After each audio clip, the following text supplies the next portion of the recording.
The sun is setting on a quiet highway, the orange glow of the evening sky stretching out before a lone car driving through the empty stretch of road.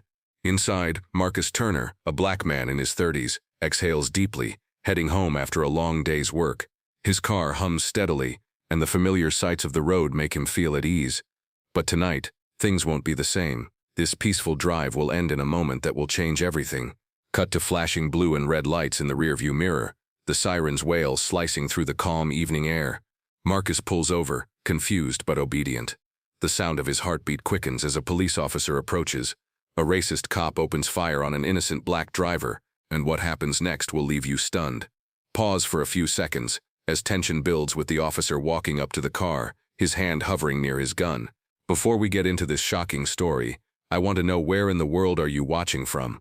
Drop a comment below, and if you haven't already, hit that like button and subscribe to stay updated.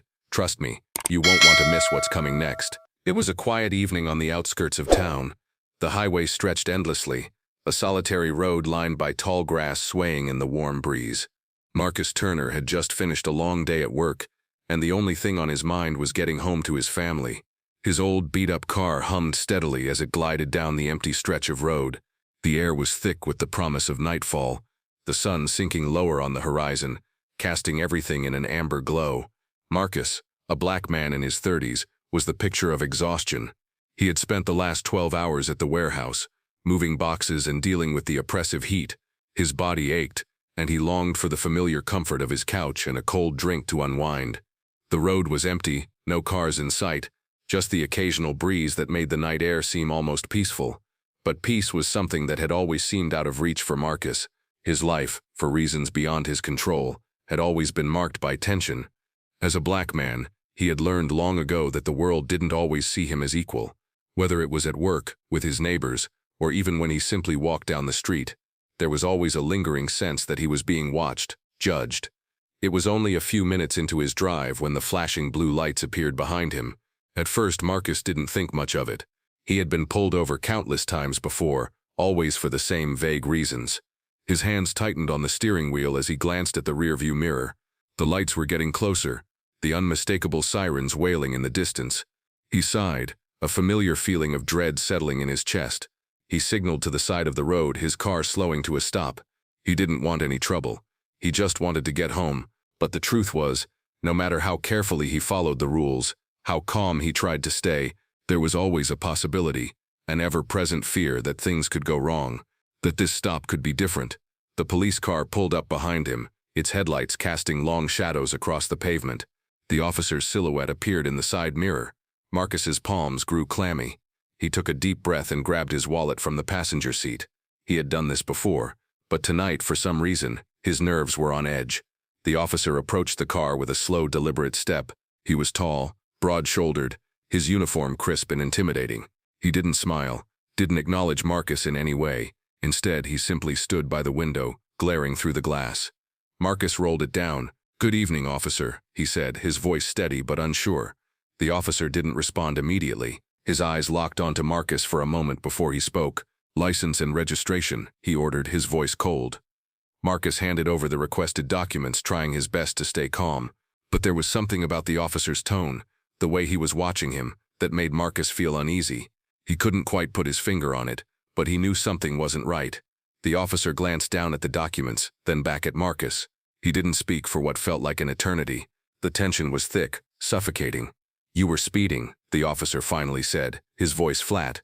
"I wasn't speeding," Marcus replied, his tone measured, but a flicker of annoyance creeping into his voice. He hadn't been speeding, not even close. The officer's eyes narrowed. "You were going over the speed limit. Don't argue with me." His hand moved toward his belt, and Marcus's heart skipped a beat. The officer's fingers hovered near his weapon, and for a brief moment, Marcus could feel the weight of that motion, the shift in the air. Marcus swallowed hard. He had never felt so small, so vulnerable. He had learned long ago to stay calm, to never show fear. But tonight, something was different. The officer's glare felt sharper, more hostile. "I wasn't speeding," Marcus repeated, his voice firmer now, a hint of frustration in his words. "I've been driving this route for years. I know the speed limit." The officer stepped closer, his expression hardening. "You're not in control here. I am."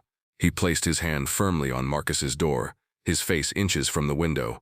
"Get out of the car." Marcus froze. "What? I haven't done anything wrong." The officer's face twisted into a snarl. "Get out of the car, now." Fear shot through Marcus's veins like a lightning bolt. He didn't want to escalate things, didn't want to make the situation worse, but everything in him screamed that this wasn't going to be just another routine stop. "Why? What are you arresting me for?" Marcus asked, his voice trembling despite his best efforts. "You'll find out soon enough," the officer sneered. "Just get out of the car." Marcus's mind raced. He thought of his family, of everything he had worked for, and for a moment he froze, unsure of what to do next. But then something in the officer's demeanor snapped. His hand shot out and grabbed Marcus by the arm, jerking him roughly from the car. The force of it sent Marcus stumbling, and before he could gather himself, the officer pushed him against the hood of the car. "Don't touch me," Marcus shouted, his voice rising in panic. He tried to pull away, but the officer's grip tightened. Resisting arrest, the officer growled, and in an instant his hand was on his gun. Marcus's heart pounded in his chest. He knew the officer had made up his mind. This wasn't about traffic laws anymore. This was personal. The officer wasn't interested in following procedure. He wasn't interested in reason. The officer's finger twitched, and suddenly, the world exploded with the deafening sound of a gunshot. The sound of the gunshot was deafening, a sharp crack that shattered the quiet of the highway. It echoed in Marcus's ears, his body jerking as the bullet struck him in the shoulder. He screamed out in pain, collapsing onto the hood of his car. The warm night air seemed to freeze as the reality of the moment settled in. The officer stood there, breathing heavily, the gun still smoking in his hand. His expression was cold, his eyes narrowed with something dark and cruel. He hadn't hesitated. Marcus, still gripping his shoulder, could feel the blood soaking his shirt, the sharp sting of the wound making him dizzy. His vision blurred for a moment, and he struggled to stay upright. "Please," Marcus gasped, his breath shallow. "Why? Why did you shoot me?" The officer didn't answer. He simply stood there, his posture rigid, as though he had just carried out an everyday task. His eyes flicked to the crowd that had begun to gather, watching in stunned silence. For a moment, everything felt suspended in time. Marcus's world had gone black and white, his life, his body, his dignity, all stripped away in a single violent act. He had been just another target, another statistic. But then the crowd shifted. A woman in a white dress dropped her phone as her hands went to her mouth in shock. Others followed suit, murmurs of disbelief rippling through the small group of onlookers. The officer turned briefly to look at the growing crowd, his face still hard, his movements slow, but as the seconds passed, something began to change in the crowd. One man, wearing a denim jacket and baseball cap, stepped forward, his eyes locked on the officer. His voice was low but filled with an edge that carried through the tense air. "You shot him," the man shouted. "You shot an innocent man." The officer's eyes darted to the man, his jaw clenching. He could see the anger building in the crowd, but he wasn't afraid. He thought he was in control, but he was wrong. Another voice rang out from the back of the crowd. "You're not above the law." A woman, her face streaked with tears, stepped forward, her hands shaking. "You think you can just shoot someone and get away with it?" The officer's eyes flicked nervously, but he stood his ground. His gun was still in his hand, but the power that had once flowed from it seemed to be slipping away. The crowd was no longer afraid. They were angry and determined. Jamal's blood began to pool on the pavement beneath him. His head spun, and for a moment he felt like he was drowning in the pain. The world around him seemed to distort, his mind struggling to stay clear. But as his eyes focused on the officer, something in him snapped. The officer had crossed a line. The pain in his shoulder faded into the background as a surge of adrenaline took over. Jamal's fists clenched, and with every ounce of strength he had left, he pushed himself off the hood of the car. His legs were unsteady, but he took one slow, deliberate step forward, his eyes never leaving the officer. The officer's gaze flickered back to the crowd, but before he could react, a voice screamed from the back. "Get him." The crowd, already filled with fury, surged forward. The officer's head whipped around in panic. He raised his gun in the air, his voice shaky as he shouted, get back, or I'll shoot." But it was too late. The first person reached him, a man, older, with graying hair, wearing a faded jacket. His fist connected with the officer's jaw, knocking him backward. The officer staggered, his gun slipping from his grip. A collective cheer rang out from the crowd, and the momentum of their rage was unstoppable. The officer, now disarmed, tried to fight back, but he was no match for the crowd's fury. His face was pounded with blows, his arms were grabbed, and his body was pulled from the sidewalk, his uniform torn. Jamal watched as the officer was dragged into the street. His body screamed in pain, but something stronger pushed him forward, something beyond the physical. The officer had shot him, had taken away his chance at a peaceful life, and now the tables had turned. The crowd was in motion, and no one was stopping them. People were shouting, crying, and screaming, but they were united. Justice was no longer something that could be sought from a broken system. It was something they were going to take. Jamal took another step forward, his legs now steady beneath him. He could hear the cries of anger around him, but in his mind everything had slowed down. It wasn't about revenge. It was about reclaiming dignity, reclaiming power. And in that moment, as the officer lay on the ground struggling to breathe, Jamal saw something in the crowd that filled him with both hope and sorrow. They weren't just fighting for him. They were fighting for everyone who had ever been silenced. For every black man, every black woman who had been victimized, ignored, or brutalized by those meant to protect them. The officer's breathing was heavy, shallow. His uniform was torn, his face bruised and bloodied. He groaned as he tried to push himself up, but there was no strength left in him. The crowd had taken everything from him, his power, his weapon, his ability to control the situation. Now, he was nothing more than a man, lying in the street, exposed and powerless. The officer's desperate gasps for air became the soundtrack to the chaos that unfolded around him. His body, battered and broken, was sprawled on the hot asphalt, his once polished uniform now torn and stained with blood. His breath was shallow, and his eyes flickered with a mix of fear and disbelief. He had never imagined this would happen to him, never thought he would be the one on the ground, powerless. Jamal stood over him, his chest heaving, the pain in his shoulder now a dull ache in the background of his mind. His body was still on fire from the adrenaline that surged through him, but his focus remained on the officer who had taken a life, who had tried to take his. Behind him, the crowd was still riled, their voices louder with every passing second. But Jamal's attention was singular. He wasn't looking at the faces of those around him. He wasn't watching the chaos that had swept over the scene. All he could see was the officer who had pulled the trigger. The officer's head turned slowly, his eyes meeting Jamal's. The look in his eyes was one of confusion, like he couldn't quite comprehend what had just happened. He opened his mouth to speak, but all that came out was a weak, gasping breath. You shot me," Jamal said, his voice low but filled with an intensity that seemed to shake the air around them. His words felt almost surreal, like a dream he couldn't wake from. The officer had shot him. The officer had tried to end his life, and now here they were, face to face. The crowd behind them began to quiet down, the fervor of their anger still lingering but now tempered with something else, a recognition of what had just happened. The officer was no longer in control. The tables had turned. Justice in its most raw and brutal form had been exacted. A voice broke through the tension. "What happens now?" A man in the crowd, his face bruised from the earlier altercations, asked the question that seemed to echo in the minds of everyone present. "What do we do now?" For a moment, no one spoke. The sound of the officer's shallow breaths, the buzz of the streetlights coming to life in the dimming evening, and the distant hum of the highway were the only sounds. The crowd shifted, unsure of how to react now that the violence had settled into something more complex. Jamal's eyes remained locked on the officer. The officer's head was still turned toward him, his face smeared with blood, his features twisted in disbelief. Jamal felt no satisfaction in the officer's agony, no joy in his pain. It wasn't about that. It was about something bigger, something the officer had never understood.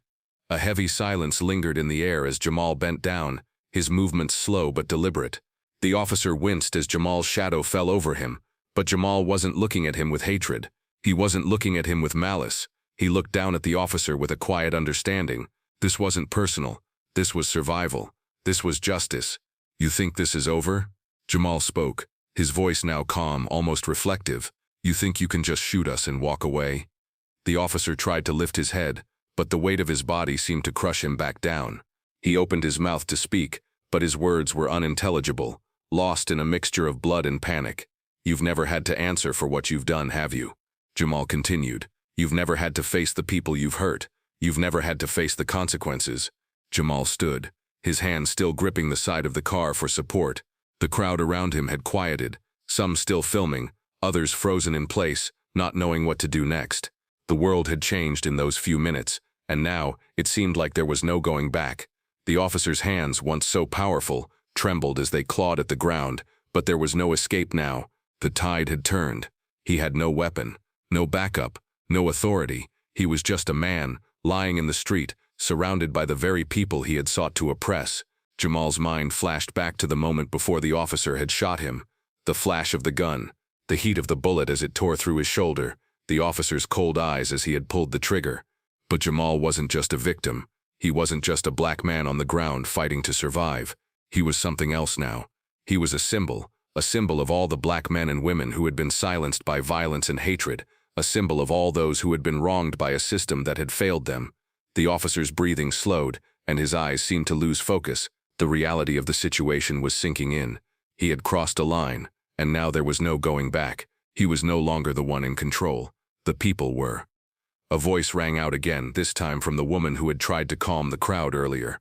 She stood at the front, her voice steady but filled with an undeniable force. "This isn't about vengeance.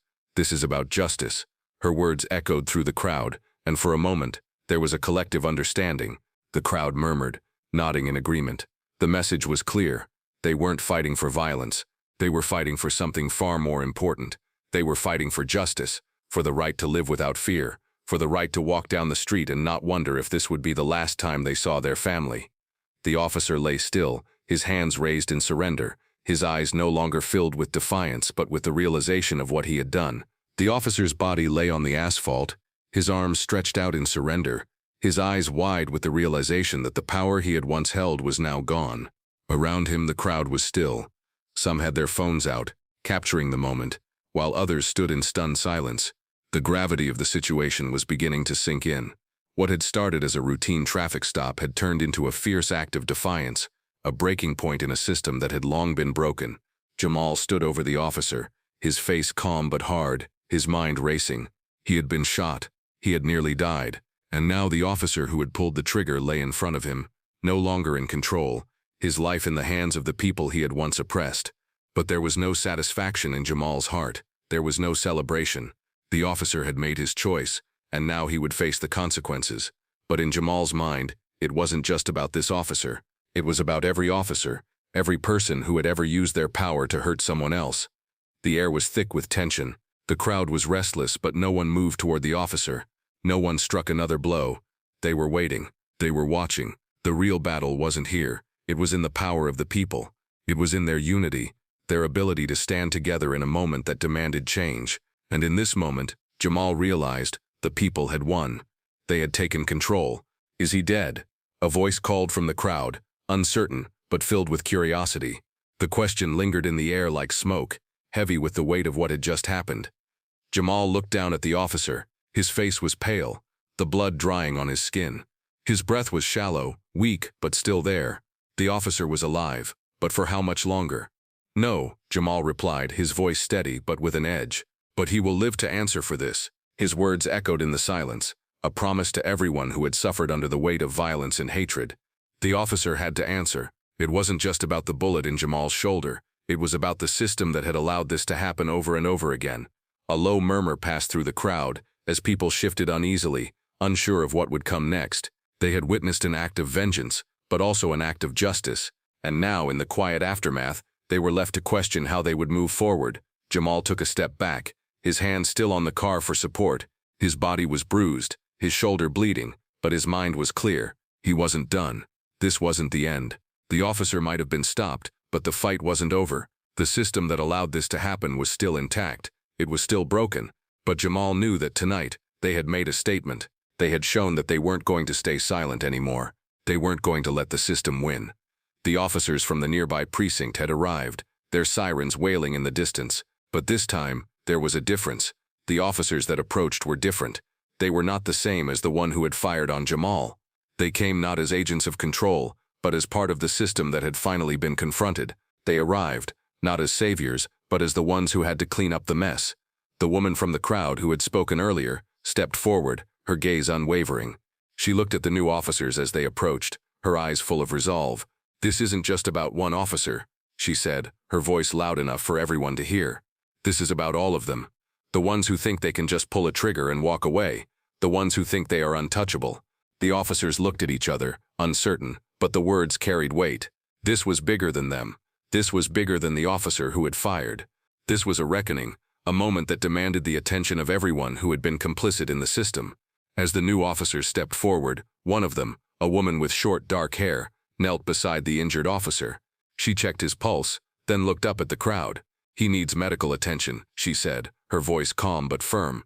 "We will take him in, but this is not over." Jamal's eyes met hers, and for a brief moment, there was an understanding. The tension between them was palpable, but it wasn't the same as before. The officer had shot him. He had tried to kill him, but now, they stood together, facing the crowd that had demanded justice. The crowd was still, waiting for the next step, waiting for something more. "You can't fix this with a band-aid," Jamal said, his voice low but strong. "You can't fix this with just one officer.